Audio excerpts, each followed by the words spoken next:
Okay, so ladies, I know you've had an amazing couple of days, and we are bringing it home with Katrina Lake, the founder of Stitch Fix.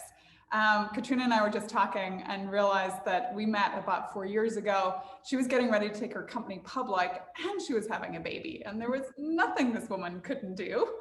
For those of you who don't know her, and I can't imagine there must be two of you out of the 1,000 people listening, Katrina in 2011 founded Stitch Fix. It's the online personal styling service. If you haven't used it, please do.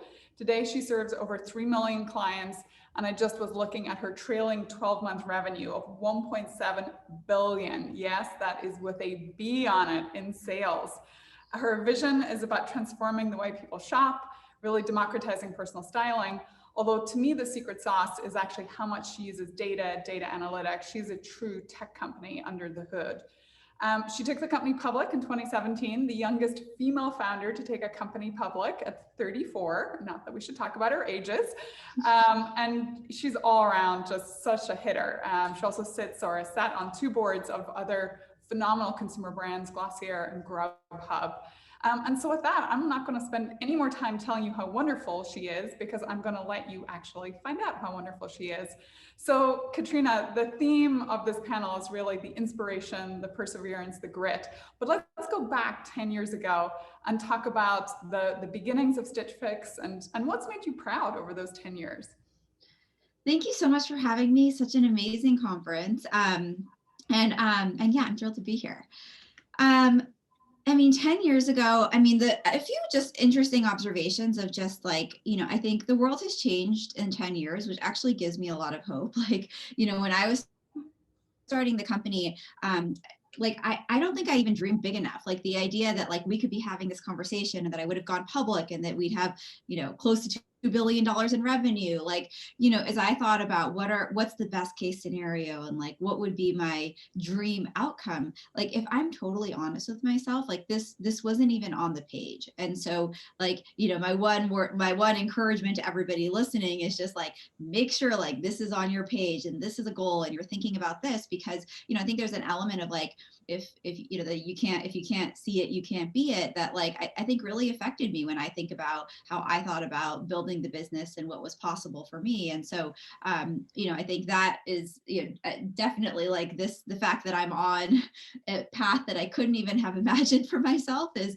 something that I'm proud of. But really it's like the how we did it that I'm really proud of. And I think one of the great privileges that you get when you get the opportunity to start a company and employ people is to be able to create a culture that you believe is the future, and to be able to create a workplace that is one that you would want yourself and your children to work at. And there's just like, it's such a privilege to be able to have the chance to impact so many lives. And every decision along the way certainly hasn't been an easy one, but I do think like I'm incredibly proud of the company we've built, of the culture we've created, of the workplace we've built, of like being able to be a great place. You mentioned I've had 2 children in the time that I've started this company, and making sure that we are a place where people can feel like they can create families and be good parents while they're also contributing to our company is super important to me. And so there's endless things that I'm proud of, but I think mostly I feel really grateful that I'm here and that this path was available to me, because I think the really hard part about like, while I'm really proud that I was the youngest, whatever, blah blah blah, I also like, I know I wasn't the most qualified, I know I wasn't the best, like I know that there were people before me that could have done it and should have done it and should have been given those chances. And so I'm really grateful that I had it, but I also I hope there are going to be many other. I hope somebody here listening is going to unseat me as the youngest soon, and I hope that title doesn't stand for long. Yeah, that's super kind of you to say. And I love that kind of starting point about thinking enough. It's such a balance, right? On the one hand, you have to think, enough that it doesn't become so overwhelming. But I love that you're looking back, and to your point, you're doing almost $2 billion in sales. I hope when we do this talk in 4 years, you're going to be doing $20 billion in sales. Let's talk about the challenge. So a lot of the women who are listening are probably running something a little smaller, a little younger. think back, like what was maybe one of the single biggest challenges that you faced, and talk us through kind of that story, how you faced it, how you came out the other side. Maybe it wasn't even something that you were successful in. Sometimes the learning is just the failure too. I'm going to try to think of a specific one. Like in broad strokes, like the biggest, I really believe that like the biggest make or break of companies is going to be people. And, just like as examples, like I was really lucky to have a board member who said to me, like we had, a few hundred employees and was like, people and culture needs to be a strategic function at Stitch Fix. And like, if somebody had like said that out loud to me, like, I'm not sure that I would have known that. And so, I think just like having the right people in the seats, like being really like what's right for the company right now and making sure you have the right people for scale and the right people for the right phase. Like I just think like people in general I think is the biggest challenge. And then just like to pick one that I haven't really overcome, and this is not necessarily a big challenge but just like a very real one, is like especially during this time in the pandemic, like we all know that women are more impacted, and I'm in a position of power. I have a lot of women who work for me, and just to pick a really real one right now, like we have single women or single parents. I mean, we may have some men, but many women who are single parents who work in our warehouses, and our warehouses are still open and they can't work from home. And, so we've done two different employee funds. We have a general employee fund, and we also have a specific fund for single parents in our warehouses to help with this problem. But like, this is a really good example of something that like, I don't think I have the solution to. Like, I think we've done what we can. And, I think we've been able to support that population, but at the same time, it's heartbreaking to know that like you read the headlines about how impacting this situation has been, especially for women, and to feel like even in my ecosystem, my own ecosystem where I deeply care, that like, I was literally like, my chief legal officer, like when we were talking about it, I was like, well, can we have a place in our warehouse where we would like employ people to help people with Zoom school and blah, blah, blah. And he was just like, we can't have a childcare facility in our warehouses. And like, like, it's just like one of those things that's like, there's not, and it's temporary, like, we're going to get through this, but like, I don't know, like there's just so many things like that where like you do your best and like you, at the same time, it feels incomplete. And I don't know, there's a lot of real challenges like that in leadership too. Yeah. I definitely know what you mean. Like sitting on the board of Walmart, I never thought I'd be dealing with making senior executive decisions that actually impact people's life, right? You don't think about this in a business context. And one of the things I think women bring is, and it's a bit of a general stereotype I'm about to say, I realize, but is the kind of compassion and the empathy that goes with it. And I think it must be great for your employees actually to look at you and see also a mother who's struggling alongside them. I think you can't underestimate that. So I want to double click though on that point about people and culture and the need for it to be a strategic imperative. So one of the things I have found in growing businesses is when businesses are growing fast, often people just can't grow as fast. So how have you dealt with either layering someone, right, bringing in someone more senior, but wanting to keep some of your great earlier employees, or conversely, sometimes you have to move on from people? I think these are some of the biggest challenges that entrepreneurs face, is knowing when to do that, do it fast enough, and do it well. For sure. I mean, I wish I could remember who gave me this advice, but like somebody gave me this advice a long time ago that was like, it was back in the day when we met in person, and it was like on a whiteboard. I just remember the visual, and like it was on a whiteboard, and it was like if your business is going to grow like this, like the hard part is like you need to grow like this. And if we're going to 0 to 2 billion or whatever, right, like you need to grow like this, your whole team needs to grow like this. And the reality is like not everybody can do that. And there's going to be some people who are awesome for here. And so I think it's a combination of both, like trying to find the people who've done this, and so that like I'm always like, I've had I do grow, but if I can bring in people like you mentioned, Walmart, Mike, who's our president, who's been with me now for almost the whole time of the company, like he had been the CEO of Walmart.com. And so he had seen so much more than I have. And so he's up here, and like in the beginning, we brought in a people and culture leader from Lululemon who had been up here, like bringing in kind of leaders who've already seen that, who are already past that scale, so that not everybody is on this steep uphill race. And then of course, supporting the people who are on the steep uphill race.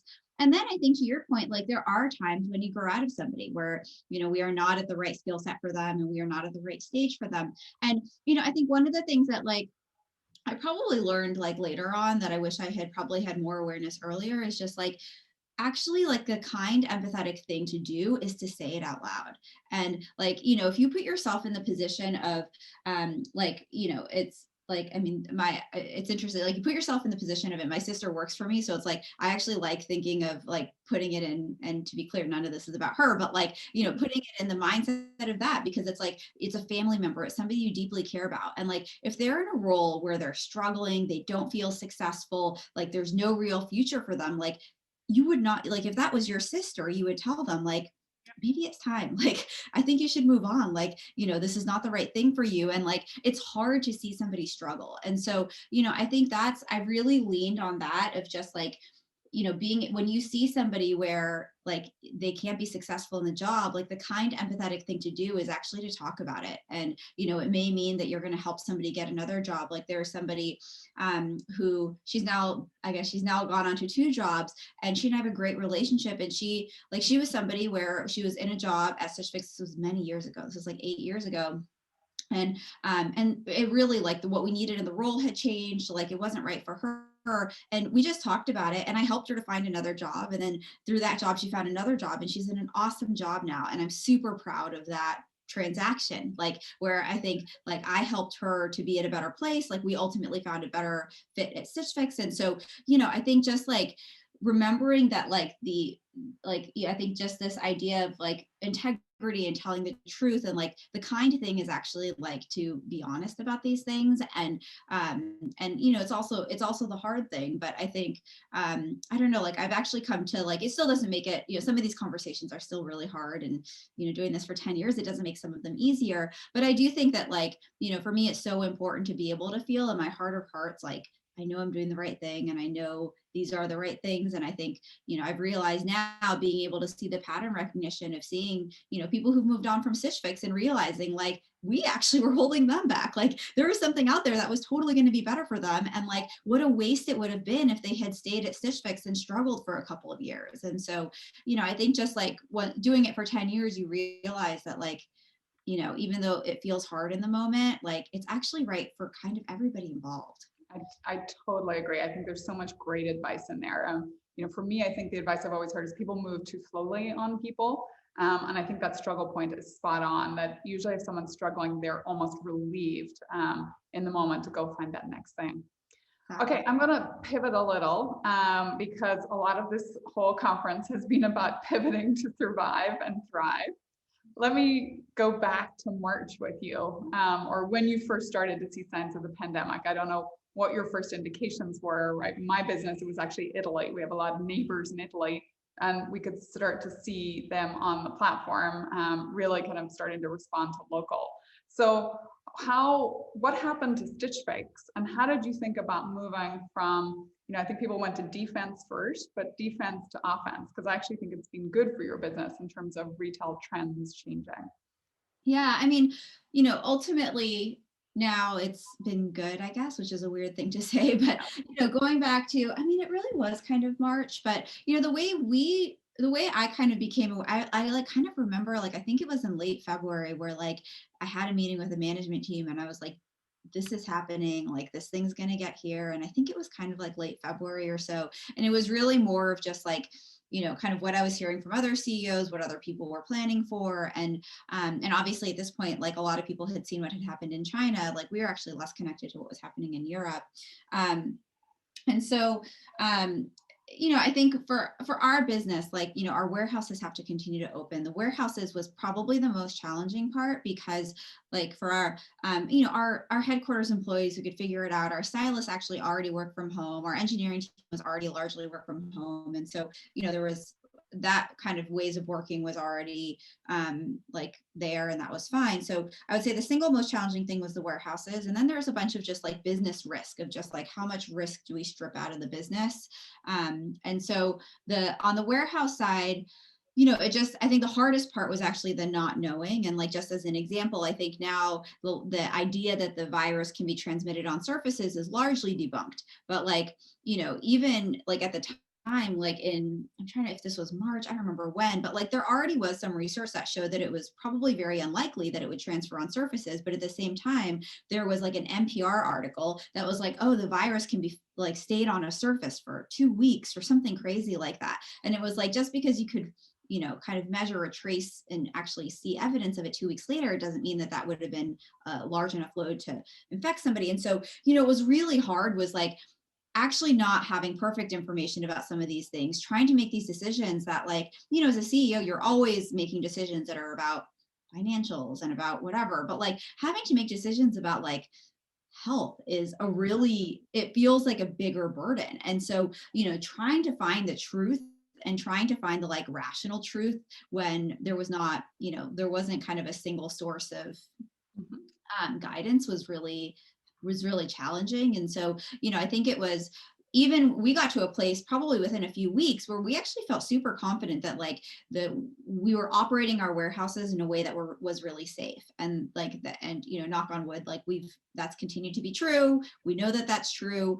But I think the harder part was just like the mental state and like what people were hearing. And like that NPR article is a really good example of like, we had employees that were like, oh my gosh, like, should we be doing something like different when people return clothes? Like it can stay on a cardboard box for 2 weeks. Or like, there's just all of this like, kind of hysteria. And like, I think and it was hard. Like we had one warehouse in Bethlehem, Pennsylvania, which is very close to New York. And like, I cannot blame people for feeling really freaked out about it. Right. And so, I think just like there's the process of playing defense of like, how do we operate in this world? And then there's actually like the human element of it. And so we ended up giving everybody in our warehouses basically 4 weeks of 4 weeks of paid time off, which they could use flexibly, which just kind of allowed people where like, if they felt super uncomfortable coming back, they could get paid and not like have to come back for a while. And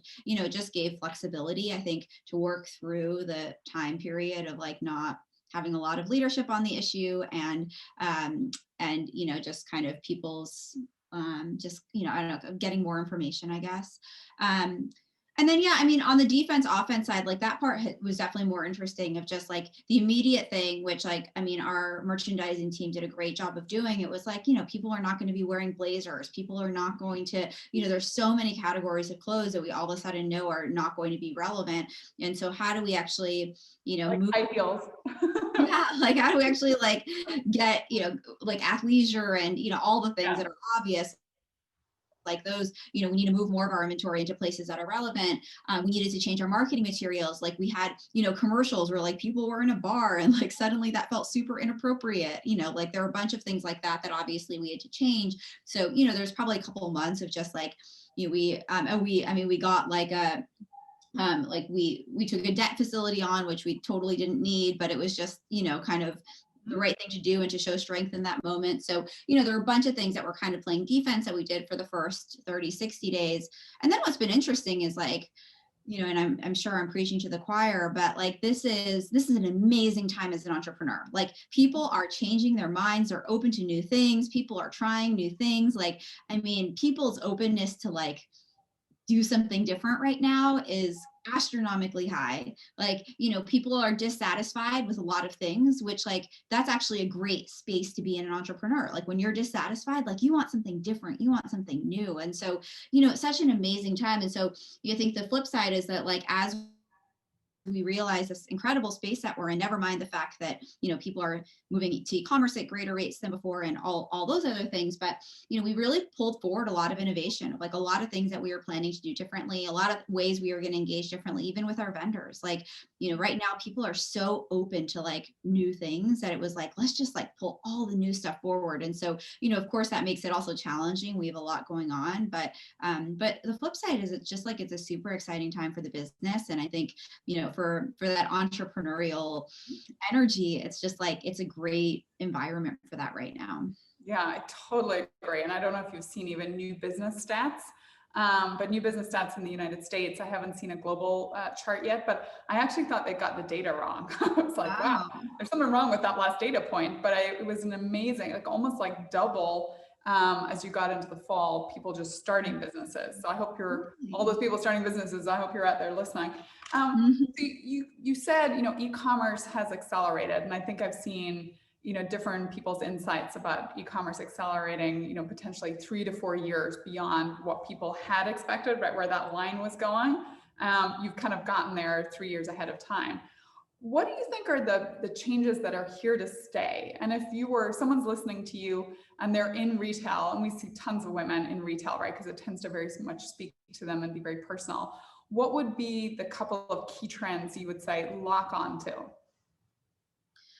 Yeah, I mean, there's so many. One, I think like people are buying less things, like, and that's certainly true in, industry wide. And, I wonder if it's a little bit of the nail in the coffin for fast fashion of just like, we are all living with all of our things. Like we know which things spark joy and give us meaning, and we know which things don't, frankly. And I think a lot of the things that we bought just for that one party or because it was 80% off, like those are things that like, I think, people feel guilt about and that they don't love. And so, I think that's probably true.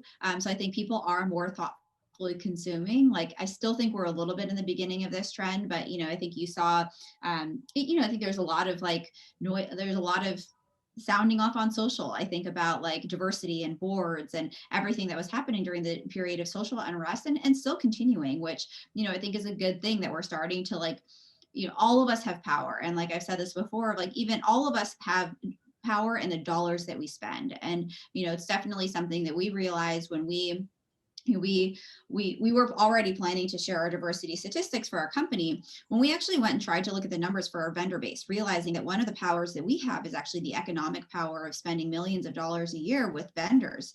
And when we went and looked at where we spend our dollars in our vendor base, it was like just kind of stunningly undiverse. And so, for us, that was like, wow, like this is actually something we can do something about. And so we launched a program called Elevate, where we're offering mentorships and grants to designers and brands who are starting up, who like can add more diversity to our vendor base and help our vendor population look more representative. And so, I think all of these things are, not in reaction to, but really supported by what consumers want. And I think that's a really good thing. And so I think this idea of like, kind of people being more aware of the power that they have, being, more thoughtful in the ways that they're going to buy. I think those are probably trends that are here to stay. Certainly the e-commerce penetration, I think, is here to stay. And, one other reason to do that is that like, we've done studies where, where we look at kind of our carbon footprint versus that of a comparable size department store as an example. And like, heating and cooling these huge department stores in Minneapolis and Dallas, it's just like,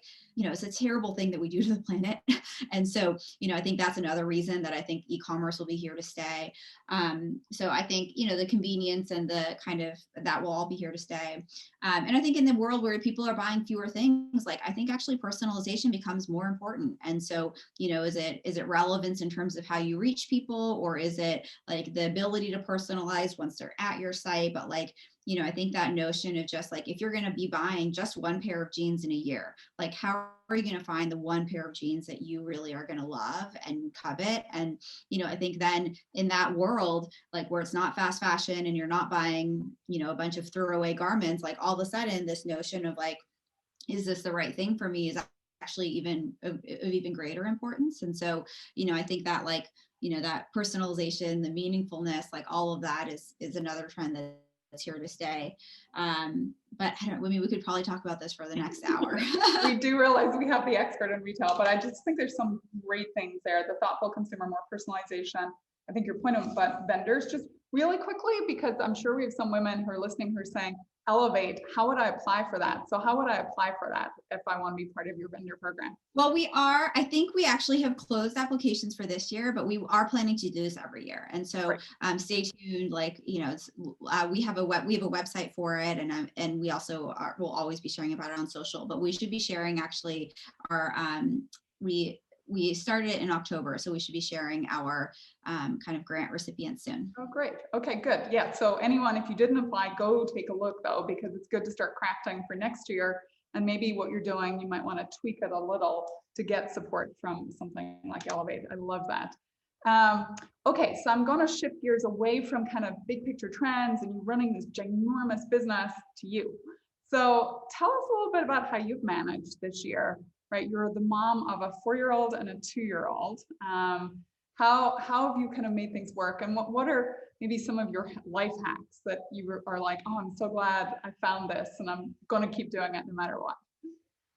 I mean, you know, I think it's been a 4-year-old and a 2-year-old is like, I mean, there's some elements of that are of course more challenging, but the flip side is that, like, I mean, they kind of don't know any better. And so this has been a weird year. And, you know, it's like, actually, I find so much joy in like they have no FOMO that they're missing birthday parties or all the things because like they barely kind of even have the context of knowing that they're missing things. And so I think it's been so helpful to be able to, I don't know, have people in my household that like are totally kind of unaffected by what's going on in the broader world. And that's been a source of sanity.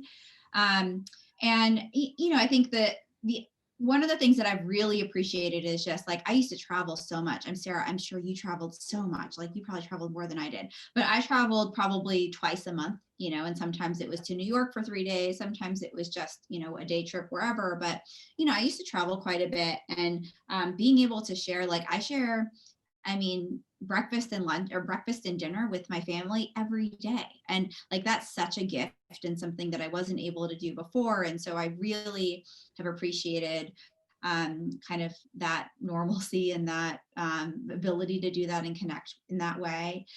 You know, the things that certainly have been hard have been, you know, prioritizing, drawing boundaries. Like, I mean, even just like in our home, and we were just talking about this before we came on live, but like, you know, I have this tiny little office, which I love, but like, you know, I think the idea of like, how do you actually create the space so that like, if my kids are crying downstairs, I'm not like worried about it, or that like, you know, to be able to create this sense of like, okay, now my work brain is on and like now my home brain is on, and like, how do I make it so that I'm not looking at my phone all the time, and just like, you know, all the things that were the same challenges before the pandemic, but I think are just like even more accelerated when all of a sudden you're like working at your kitchen table and you're like trying to cook dinner while finishing up a call, and like, you know, there's just like so much more overlap now than there was before. And so, you know, I think for me, like just creating a routine has the mornings, I think, to be able to create a routine, and like I literally say goodbye to my kids as though I'm going to work every day, and that actually helps. It helps them, it helps me. And so like I get my coffee, I get my like toast, and like I walk up to my office and I say bye to the kids and like have a great day. And like there's just something about that actually helps put me in a mode of like, okay, now I'm present at work and kind of not going to worry about the kids. And so, you know, I think that's been one thing. But like then there's other things that's like, you know, from my tiny little office, I can hear the doorbell and I can see when people come to the door, and it's like, it's enormously tempting and impossible to not like peek over and wonder what the package is. And like, you know, there are all these distractions that are just like impossible to get away from. And so, you know, I think the other thing is just like to give yourself a break. It's like, you know, everybody is going through a hard time right now, and they're all different flavors of hard times. And like, I think that part has actually been one of the best parts of this, is just like, I think it makes it so much easier to connect with people. Like, you know, in an office, you're like, how are you? And everybody's always great. And it's like, now you ask, how are you? And sometimes people are like, oh, it's been a really crappy day. And like, it's somehow totally socially acceptable to say that. And it's so much more real. And so, you know, I think it's also created a lot more kind of authentic connection and opportunities for authentic connection. Yeah, I agree. But I think you have to lean into it because particularly when you're Zooming or jumping meeting to meeting to meeting, it's remembering to start that meeting with the personal touch, like, how are you doing? Like, how is your home life, right? Okay, we have a question from the audience. So Julie is asking, and I think everyone always wonders about this, who do you lean on for support, or who do you reach out to celebrate those wins or those tough decisions? And I think this is something I think women in particular need to be careful of, which is forgetting to celebrate some of the really good things because we're on to the next challenge. So Yeah. how do you keep yourself kind of healthy and in that zone? Who supports you? Yeah, I'll do that in kind of two buckets of like the who supports you. And I mean, I feel so grateful of just like, I mean, and Sarah, I'll put you in this bucket. Like just this is kind of a fun story about me and Sarah. Like we first met when I was super pregnant with my first, and I was just picking her brain about like she's the CFO of Square at the time, and I was like picking her brain about going public and probably and I think maybe about like CFOs in general and finance leaders. And anyway, fast forward to it was almost 3 years ago exactly now, but like, you know, to I guess a couple of years later from our first meeting, and like Sarah had shared the story of their IPO, and like it's a longer story, but like, you know, our IPO is a little bit rocky, and it was like the night before our IPO, and I was luckily in a different time zone. It was like 11 o'clock my time, and like I texted Sarah, I was like, do you have a minute? And like I literally talked to you and was like, you probably didn't even know this, but I was like wiping away tears about just like how hard the last 2 weeks have been, and was tomorrow going to be such a huge disappointment. And it was like the night before our IPO. And,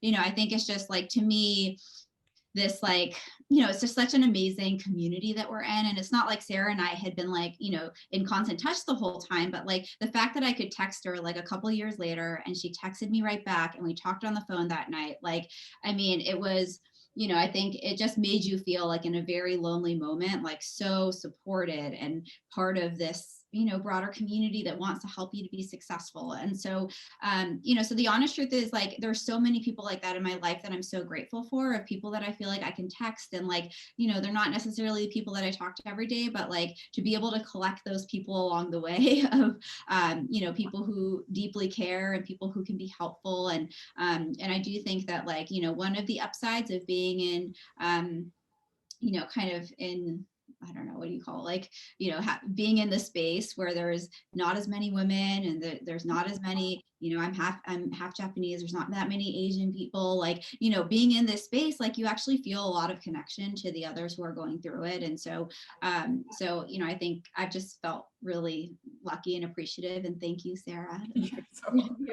I was just paying it forward because you're right. Like I've had so many people fill that role for me, and I think sometimes we don't reach out in that moment, and yet we should, because people are really there for you, even if you haven't connected for a while. So I absolutely think that's just great advice. So for everyone listening, like I would even take a little notepad and jot down 3 or 5 people, like a long enough list that, you know, the person you text first might not get back to you in that moment, but who is your call a friend moment? You know, and don't be afraid to kind of go back, even if time has gone by in between, because people are cheering for you, particularly I think like in minority, whatever the minority setting is, like everybody wants you to just massively succeed. Totally. You were going to answer the second bucket, which I think I kind of put too much together in one question, but how do you remember to celebrate the wins? Because I think this is also a very hard thing as an entrepreneur. I feel like I'm always on to the next huge challenge that I have to deal with. It is. And I think, and you know, I think part of the harder thing also is just like, what wins do you celebrate? And so just like as examples, like I always like, I hated celebrating fundraising events. Like it, to me, it felt like, first of all, fundraising was so hard for me. And so like, it never felt celebratory when we finally got there. And so, you know, and anyway, and so that was something that I didn't love celebrating. Like for a while we did, and this is actually kind of fun too. So we, our first office space, I think this is our first office space. We moved into the space that was and actually it's funny, I haven't talked to him in a long time, but this guy, Amir, who had run this company called Dropcam, which I think eventually got acquired by Nest. And so now, you know, those little Nest cameras, like originally that was Dropcam. And so I remember like appreciating, okay, this is a good karma space. Like they hadn't been acquired by Nest yet, but I think they were still Dropcam and they were doing really well, and they moved into a new space.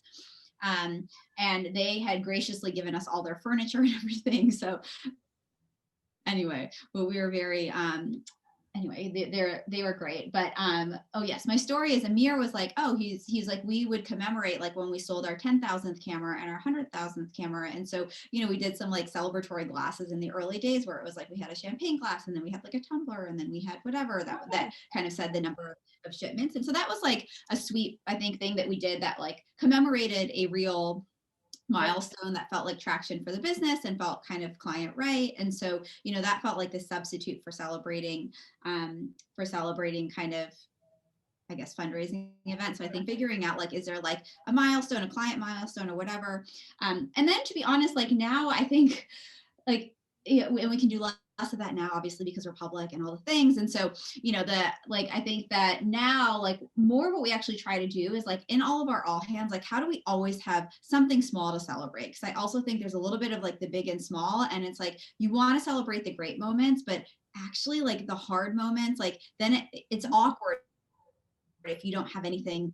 You know what I mean? Like you don't want to be creating this like we only talk about fun things, we only whatever. And so, now what we try to do is in our all hands, we usually have kind of three things that we share that are exciting, that are fun, that like, could even be people related. And so, we try to create these like very deliberate moments of celebration that, are not necessarily specifically about the business. Sometimes they definitely are. But, I think things that we can all feel, kind of connection and positivity around. But you're right. I mean, it's hard to celebrate those things. And I think I do look back and sometimes you don't even know which moments you should have been celebrating because you look back and you're like, oh, that was actually awesome that we did that. And, at the time you may not have had that awareness. So anyway, but all the things, I totally agree that I think just the founder experience in general, like so much of being a founder is feeling like my work is incomplete. I still have more work to do. There's so much ambition and drive, which is awesome. But the flip side is that it is hard to look back and be like, oh, wow, we should take a moment and celebrate versus focus on the thing we can do better. Yeah, that mountain that you just climbed. There's no doubt. I once had someone say the highs got lower and the lows got lower. And I was like, I cannot let that happen to me in life. That's when your passion dies. And just as you were talking about moving into a new building, at Square, we used to have this thing where when we moved into a new office, we all dressed up and kind of Mad Men style. So it was just that one day, super cute and cool. It was because it was kind of not a sensible thing to celebrate a new office, but it was a milestone moment. And then we had an office where we kept opening up a new floor as we got bigger. So every time we opened a floor, we would have everyone come to work in cocktails, which again it was cute because it was kind of part of our culture. Yeah, okay. And I thought those unique, quirky ones too, of just totally, because it bonds you. You had to be there. Anyone from the outside would talk about our companies, kind of more with an outsider in perspective. But if you were in the meat of it, you knew this kind of crazy, quirky thing that went on. We are going to run out of time, which is always makes me sad at the end of a great keynote like this.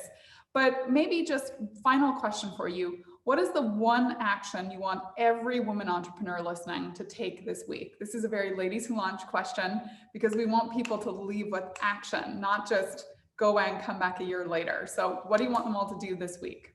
I mean, I loved what you just said, Sarah, about mentors and who are the people you're collecting and not to create a gendered thing, but I cook a lot and I actually do have a recipe box, but I almost think of it as just in your recipe box of the people that in this kind of situation, this is who I'd call, or in a people and culture thing, this is who I'd call, or in a comms thing, this is who I'm going to call. And just I don't know, I think taking stock of the incredible people in your network and and using it too, to your point, the only downside to texting you at, it was 11 o'clock my time, but the only downside to texting me was that you didn't get back to me, and that's okay.